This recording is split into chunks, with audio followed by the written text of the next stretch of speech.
Assalamualaikum warahmatullahi wabarakatuh. Perkenalkan, nama saya Farah Muhammad Rais, dari NIMKI 0024152 kelas B kelompok B7. Oke, di sini saya akan menjelaskan tentang laporan praktikum anatomi 1.2. Ada tiga topik utama yang akan saya jelaskan. Jadi langsung saja kita ke penjelasannya. Sebentar. Oke, kita masuk ke PowerPoint. Oke, baik. Sudah masuk ke PowerPoint. Oke. Yang pertama itu adalah tentang bab os mandibula dan musculomasticatores. Oke. Oh, sebentar. Oke, di sini ada soal. Daniel adalah seorang siswa SMP. Ia sempat tertusuk paku saat bermain di lapangan dan hanya membilas dengan air mengalir. Setelah itu, dia mengaku sulit menggerakkan rahangnya dan terasa kaku. Tak bisa membuka mulutnya. Jelaskan tentang anatomi mandibula dan fungsinya secara lengkap, dan jelaskan penyusun musculus masticatores beserta fungsinya dan inervasinya. Oke, yang pertama adalah tentang os mandibula atau tulang dari rahang bawah kita untuk mewing, guys. Oke, jadi di sini os mandibula itu terdiri dari banyak sekali bagian-bagian. Kita akan mulai satu persatu. Oke, yang pertama ini adalah tonjolan di paling belakang sini. Itu adalah prosesus condylaris. Oke, yang di belakang sini, prosesus condylaris. Dia ini tumpul bentuknya ya. Nah, di sebelahnya sini ada yang tonjolan yang tajam. Itu namanya adalah prosesus coronoideus. Kita lanjut di sini, di bagian dalam sini ada cekungan ya. Namanya fossa submandibularis. Lalu ada di sini, ada juga di sini di bagian lebih ke depan ya, itu namanya sublingual fossa. Nah, di sini ada prosesus alveolar ya, di bagian tonjolan kayak di bawah-bawah giginya itu. Nah, itu namanya adalah prosesus alveolar. Lalu di sini adalah lubang ya, lubang itu foramen, namanya foramen mentalis atau mental foramen. Lanjut di sini adalah mental protuberans atau apa ya? Dagu kita. Jadi ini adalah bagian dari dagu kita, cuy. Oke. Lanjut di sini adalah body atau badan atau namanya tuh korpus dari mandibula. Dan di sini adalah ramus dari mandibula tentu saja. Di sini ada lubang lagi ternyata. Namanya adalah mandibularis foramen. Nah, di ramus dan di korpus ini atau di body ini itu dia dipertemukan oleh yang namanya angulus mandibularis. Oke, itu dia dari anatomi mandibula. Nah, ini dia beberapa fungsinya. Nah, tadi ada prosesus coronoideus, fungsinya itu adalah untuk ditempati dari musculo temporalis. Itu nanti apa? Nanti kita akan masuk ke sana. Lalu ada prosesus condylaris di sini. Oh, salah. Oh, maaf. Prosesus coronoideus itu di sini, maaf. Ini adalah proses coronoideus tadi, tempat untuk melekatnya musculotemporalis. Lalu ada prosesus condylaris, dia itu adalah tempat untuk ini articulatio tempomandibularis. Sesuai namanya berarti dia ini nanti akan terhubung ke os temporal. Lanjut di sini ada foramen ya, foramen mentale itu di sini, yaitu nanti tempat untuk masuknya atau kayak istilahnya terowongannya dari arteri, vena, dan nervus mentalis. Nah, yang ada di dalam sini yang mandibularis foramen, dia akan dilewati oleh arteri, vena, dan nervus alveolaris inferior. Oke, yang selanjutnya kita masuk ke musculomasticatores. Nah, di sini ada tiga otot, tiga otot yang akan kita bahas. Yang pertama adalah musculotemporalis, lalu ada musculomasseter dan juga musculopterygoideus. Nah, di sini musculomasticatores ini itu dia berfungsi untuk mengunyah, teman-teman. Jadi mereka inilah otot yang bekerja atau berperan dalam gerakan kita untuk mengunyah. Oke, kita masuk ke temporalis dan masseter. Oke, kita masuk ke muskulotemporalis dulu. Nah, yaitu diinervasi oleh nervus mandibularis. Nah, fungsinya apa sih temporalis itu? Fungsinya itu dia adalah mengelevasi si rahang bawah kita dan menggerakkan mandibula kita mundur kembali. Kalau kita maju, kita mundurin gini. Nah, gitu. Kayak ya kayak mewing lah kalau kalian tahu. Aduh, astagfirullah. Oke, lanjut ke ini gerakan pada articulatio tempomandibular. Nah, di sini kan ada articulatio min tempomandibularis. Nah, otot temporalis ini tuh berperan untuk dalam gerakan di sini. Ya, oke. Lanjut kita ke masseter. Nah, masseter itu ada dua, teman-teman. Ada masseter profunda, itu yang ada di dalam, dan juga masseter superficial, itu yang lebih ke luar. Nah, mereka ini diinervasi oleh nervus masseteric. Fungsinya apa? Fungsinya untuk mengelevasi si rahang bawah ini tentu saja dan menggerakkan mandibula kita maju.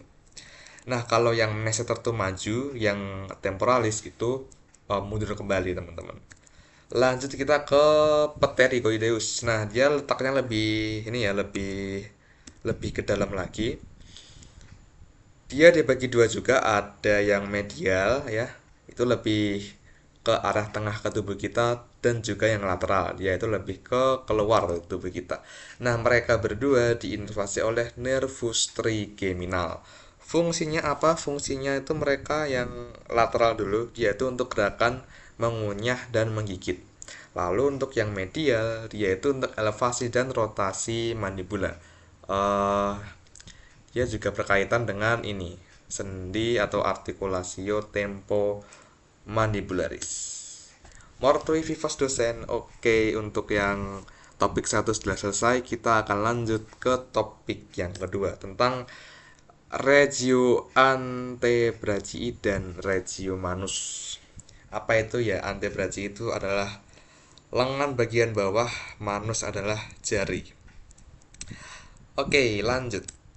Seorang merasa lemas pada tangannya, tepatnya di digiti 1-3, tidak bisa dapat berkontraksi saat jari digerakkan untuk menggenggam.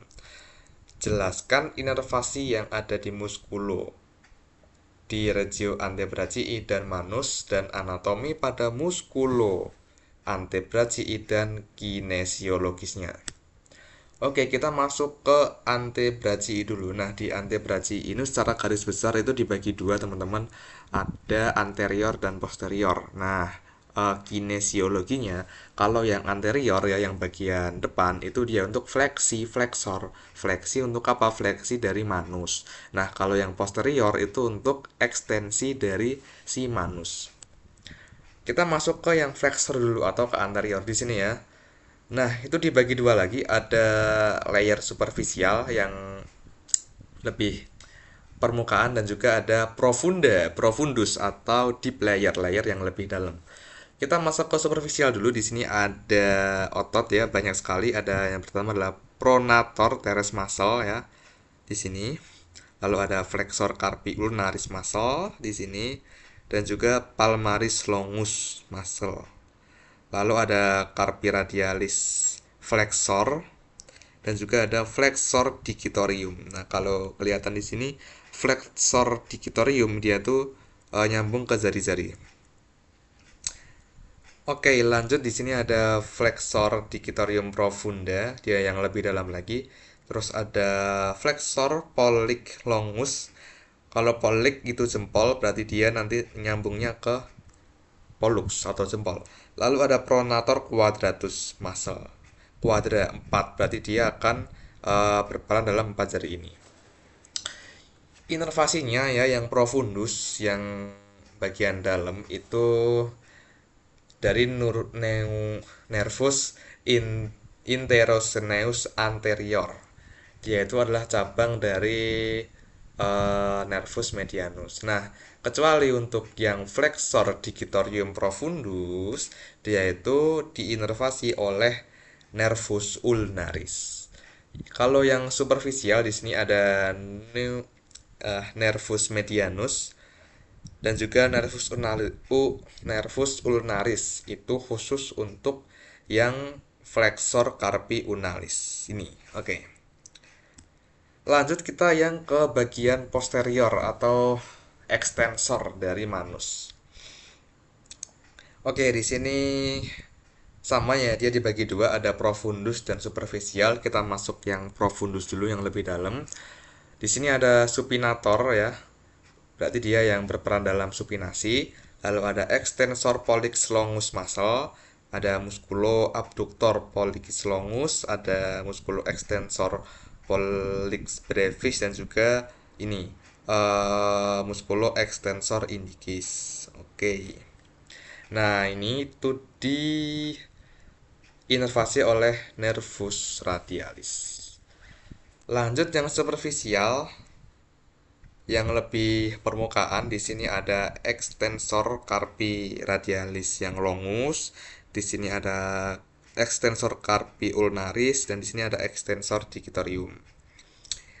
Dia berarti anunya ke jari-jari ya. Kalau digitorium tuh nyambungnya ke jari. Lalu ada brachioradialis muscle, dia lebih ke atas ini. Lalu ada extensor carpi radialis brevis muscle dan juga extensor digiti minimi muscle. Oke, digiti minimi itu adalah jari kelingking. Berarti dia akan nyambung ke kelingking sini. Dan dia akan diinervasi oleh nervus radialis. Lanjut kita ke inervasi dari regio manus. Nah, regio manus atau tangan kita itu dibagi oleh 1, 2, 3, 4, 5 kompartemen otot ya. Oke, yang pertama adalah kompartemen dari otot tenar. Nah, itu tuh dia ada 3, ada abductor pollicis brevis, ada flexor pollicis brevis dan juga opponent pollicis. Nah, tenar ini dia cenderung ke ini ya, ke pollux kita, ke bagian jempol. Nah, karena dia bagian jempol, dia diinervasi oleh nervus medianus, tepatnya di bagian recurrens. Lanjut kita ke regio adductor kompartemen. Di sini ada adductor pollicis, dia itu diinervasi oleh nervus ulnaris yang bagian profundus, yang bagian lebih dalam. Lanjut kita ke hipotenar. Nah, kalau tenar tadi itu pollux, kalau hipotenar ini lebih ke digiti minimi atau di kelingking. Nah, dia ada 3 juga, ada abductor, flexor, dan opponent, sama ya. Dan dia juga diinervasi oleh nervus ulnaris yang bagian profundus. Lanjut kita ke central kompartemen. Ini tuh ada lumbrical atau apa ini ya? Lumbrical, jari kayaknya. Nah, di sini itu ada diinervasi oleh N medianus, itu dari lumbrical 1 sampai 2, dan juga N ulnaris. Itu dia lumbrical 3 sampai 4. Lalu yang terakhir adalah uh, kompartemen introsneus.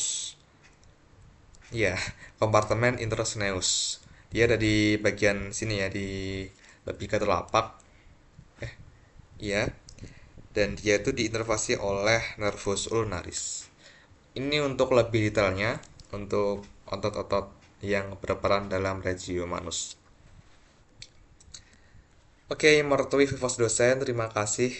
Kita sudah selesai di topik 2, kita akan lanjut ke topik yang ketiga. Os femur dan artikulasio genu. Apa os femur itu? Os femur itu adalah tulang paha.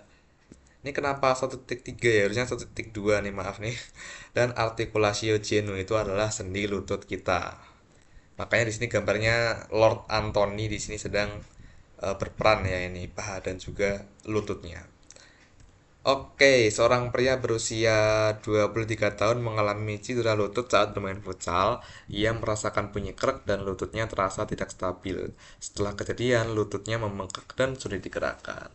Jelaskan anatomi penyusun artikulasio genu, jelaskan ligamentum, dan juga anatomi os femur.